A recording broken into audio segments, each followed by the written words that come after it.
संजौली मस्जिद से निकला विवाद अब पूरे शहर में फैलता जा रहा है। इस वक्त कुसुम्पटी में मौजूद हूं। यहां पर भी पिछले कल जोरदार प्रदर्शन हुआ है और आज भी लोग यहां पर मांग कर रहे हैं कि जो इलीगल स्ट्रक्चर है, विवादित स्ट्रक्चर है, इसके ऊपर प्रशासन की तरफ से कार्रवाई की जाए। हालांकि प्रशासनिक अधिकारी भी कल पहुंचे थे। यहां पर स्थानीय लोग मौजूद हैं, इनसे हम बात करेंगे क्या इनका कहना है। जी, क्या नाम है आपका? मेरा नाम जयराम शर्मा है जी। क्या कहेंगे यहाँ इस जो आपकी आपत्ति थी कल थी, क्या आपत्ति थी, क्या आप प्रशासन से बात? मैं यहाँ का स्थायी निवासी हूँ और मैं बचपन से यहीं रहता हूँ। हम शुरू से यहाँ पर खेलते थे। यहाँ पर कुछ नहीं था, एक टूटा हुआ ढांचा हुआ करता था और यहाँ पर एक सदीक मोहम्मद नाम के व्यक्ति रहते थे जो लोकल थे यहाँ के। उनकी फैमिली रहती थी, उनका पूरा परिवार यहाँ रहता था। कुछ समय पश्चात उनका एक छोटा बेटा था, उसको उन्होंने दुकान बना दी, उनको यहाँ पर रहता था। जब दुकान बना दी तो उसके बाद ये दुकान करता था और 2 किराए पे उसने दुकानें दे दी किसी को। तो यहाँ मेरे सामने एक भैया जी है, उनको दे दी दुकान किराए पे, एक मोबाइल वाले को रिपेयर पे दे दी। और कुछ समय पश्चात उसने ऐसा किया है कि ये सहारनपुर वाले जो बाहर से लोग आए हैं उनके साथ बातचीत हुई होनी और उनको ये सेल आउट करके चला गया है। इस विषय में हमारे को ज्यादा पता नहीं कि कितने में डीड हुई, परंतु जब सुनने में आता था उनको ये बोला कि आपको हम वक्फ बोर्ड में नौकरी देते हैं और यहाँ पर आपको जो है न्यू शिमला में रहने के लिए रेजिडेंस देते हैं। परंतु हमने आज तक इसको मस्जिद के रूप में नहीं देखा, क्योंकि हमारे परिवार भी इनके साथ आते जाते हैं। आपत्ति ये है कि एक तो ढांचा ढंग से नहीं बन रहा है ये, और ये जो जगह है, जो वक्फ बोर्ड की जगह है, ये रेजिडेंशियल प्रॉपर्टी है, ये मस्जिद की प्रॉपर्टी है। रिलीजियस एक्टिविटी को लेकर आप क्या कहेंगे, क्या नाम है आपका? सर, मेरा नाम हेमराज पठानिया है। हम भी चाहते हैं कि जिस तरह हमारे मंदिरों का जो है, जो मंदिरों में अगर पूजा पाठ होता है, अधिकतर कई ऐसे मंदिर है जहां पर पूजा पाठ करने के लिए हमारे लोग जो है धूप दीप नहीं जला पाते हैं इसी कारण। लेकिन जितनी मस्जिदें यहाँ बनती है तो मस्जिदों का जो इनका जो अधिकार क्षेत्र है वो इन तक ही सीमित होता है। और हमारे लोग जो है, जो हिंदू सनातनी लोग हैं हमारे, जब भी हम लोग इस तरह का इस तरह का जो ये जबरदस्ती जहां अतिक्रमण होता है उसका जब प्रतिकार करते हैं तो इस तरह का प्रशासन और सरकार भी इनके पक्ष में खड़ी हो जाती है, जो कि वो बहुत गलत बात है। इससे दिक्कत ये है कि जब किसी की पर्सनल प्रॉपर्टी है जो रेजिडेंशियल है, जिस तरह हम लोग अगर कोई बिजली का मीटर लगाते हैं तो उसमें कमर्शियल और डोमेस्टिक 2 चीजें आती है। तो जब एक घर है किसी का तो ये डोमेस्टिक है, तो इसमें डोमेस्टिक ही घर है तो घर ही रहना चाहिए, इसमें मस्जिद नहीं होनी चाहिए। मेरा नाम अभिनव है जी और मैं यहीं का ही लोकल आदमी हूँ। वैसे तो मैं चौपाल से हूँ, but born and brought up in Shimla. तो मेरी जन्मभूमि भी यही है, कर्म भूमि भी यही है। तो आज मतलब आप उतरे हैं, हम तो स्पेशल छुट्टी लेके उतरे हैं, ठीक है, और प्रोटेस्ट कर रहे हैं। तो देख रहे हैं आप पीछे क्या है, ये प्रशासन का कोई इस पे एक्शन नहीं है, कोर्ट में चल रहा है। तो हम लोगों को ही कुछ करना पड़ेगा, उतरना पड़ेगा ग्राउंड पे, बताना पड़ेगा प्रशासन को कि आंखें खोलो और देखो, इसको बंद करो इसको। आज यहाँ पे मैं जैसे पहले भी बताया 25 से 30 बाइक्स लगते हैं यहाँ पे फ्राइडे को। 150-200 लोग होते हैं। कहाँ से आए 150-200 लोग?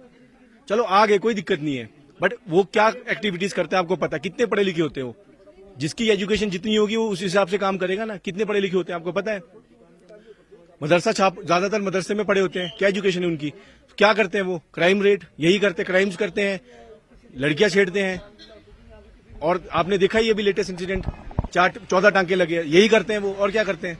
तो दिक्कत यहाँ पर लगातार है। एक भाई साहब है, इनके हाथ में कागज भी है, इनसे हम बात करें। जी भाई, क्या कहेंगे, क्या दिक्कत यहाँ पर? दिक्कत कुछ नहीं, दिक्कत ये है कि ये यहाँ पे 100-150 लोग आते हैं और पता नहीं क्या करते हैं, अंदर किसी को कोई पता नहीं है। और वो कहाँ से आते हैं ये पता नहीं है। यहाँ पे तो यहाँ के तो कोई भी स्थानीय निवासी नहीं है, वो बाहर से आते हैं। कोई MP की गाड़ी है, कोई UP की गाड़ी है। हमें तो ये प्रॉब्लम है, इनका पता ही नहीं है। इनकी आइडेंटिफिकेशन की जाए। और जो कागज है, इनके कागज भी सेंट्रल गवर्नमेंट के नाम से है, इनके नाम से। तो यही पता नहीं कि जगह किसकी है और गवर्नमेंट इस पे कोई एक्शन नहीं लेती जी। बिल्कुल, मेरा यहाँ पड़ोस में घर है। हमें आने जाने में रात बरात दिक्कत होती है, चाहे वाइफ है चाहे मदर है। रात को हम वॉक नहीं कर सकते, यहाँ पे झुंड में खड़े हो जाते हैं ये लोग, गलत कमेंटिंग करेंगे। कोई यहाँ पे खड़ा होकर रेलिंग के साथ खड़ा होगा, ग्रुप्स में खड़े रहेंगे। आना जाना यहाँ से बहुत दिक्कत होती है आने जाने में।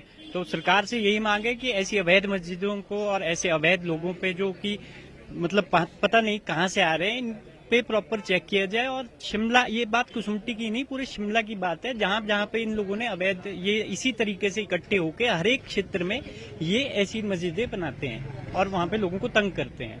महिलाओं को लेकर बात कही जा रही है, आप क्या कहेंगे? महिलाओं को क्या दिक्कत है? महिलाएं अपने को सेफ कैसे महसूस करेगी? आप बताइए कि यहाँ पे मतलब 100-150 लोग जो यहाँ का स्थानीय निवासी नहीं है और वो यहाँ पे आ रहे हैं, कुछ भी एक्टिविटी कल को कर जाते हैं, तो कौन इसकी जिम्मेवारी लेगा? क्या प्रशासन लेगा?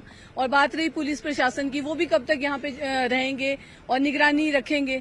कोई भी लोग आ रहे हैं, जा रहे हैं, कुछ भी कर रहे हैं, कोई भी एक्टिविटी, जैसे अभी मल्याना में भी आपने रिसेंटली देखा कैसे कर गए, वो तो पता लग गया, उनको पकड़ लिया गया, पर ये लोग तो यहाँ के है ही नहीं, इनको कैसे आइडेंटिफाई करेंगे? सबसे पहले क्वेश्चन। जी सर मेरा आपके माध्यम से प्रशासन से बस यही प्रार्थना है कि इनको इस अवैध ढारे के साथ साथ यहाँ से हटा दिया जाए, ताकि मेरा बाजार, मेरा ये समाज बिल्कुल शांतिपूर्वक तरीके से अपना जीवन व्यतीत कर सके।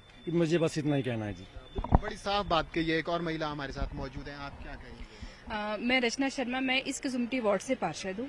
तो मेरी तरफ से, मेरे वार्ड के लोगों की तरफ से प्रशासन से यही आग्रह है कि यहाँ पर जो ये अवैध निर्माण हुआ है, एक तो इसकी जांच की जाए और जो भी यहाँ पर दूसरे समुदाय के जो लोग आते हैं उनको आइडेंटिफाई किया जाए। कल हम लोगों ने एक मुहिम चलाई अपने ही वार्ड में, जितने भी इस समुदाय के लोग जो मकान मालिक जिन्होंने किराए में दे रखे हैं, हमने उन लोगों से निवेदन किया कि आप यहाँ तो इन लोगों को पहले आइडेंटिफाई करिए। हाँ जी जी, एसडीएम मैडम आई थी, तो उन्होंने हमें आश्वासन दिया है कि हमें 1 से 2 दिन का समय दिया जाए इसके जो कागज है, इसकी जो भी जांच है उसके लिए। तो तभी हम आज भी हमारा प्रोटेस्ट था, लेकिन हमने उनके कहने पर जो है आज रोक दिया है। अगर ये 2 से 3 दिन तक हमें कोई जवाब नहीं देते तो हमारा फिर से ये यहाँ पे प्रोटेस्ट रहेगा। बिल्कुल, तो कसुम्पटी की कहानी भी यही है। एडमिनिस्ट्रेशन की तरफ से 2 दिन का समय दिया गया है और 2 दिन के अंदर जो अब इस स्ट्रक्चर की जो लीगैलिटी है, जो स्टेटस है, वो यहाँ जनता के समक्ष लोकल एडमिनिस्ट्रेशन की तरफ से रखा गया और लोगों का कहना है कि अगर प्रशासन जल्द से इसका स्टेटस क्लियर नहीं करता है तो फिर यहाँ पर लोग एजिटेशन करेंगे। वीडियो जर्नलिस्ट दीपक के साथ राजेंद्र शर्मा, न्यूज 18 हिमाचल।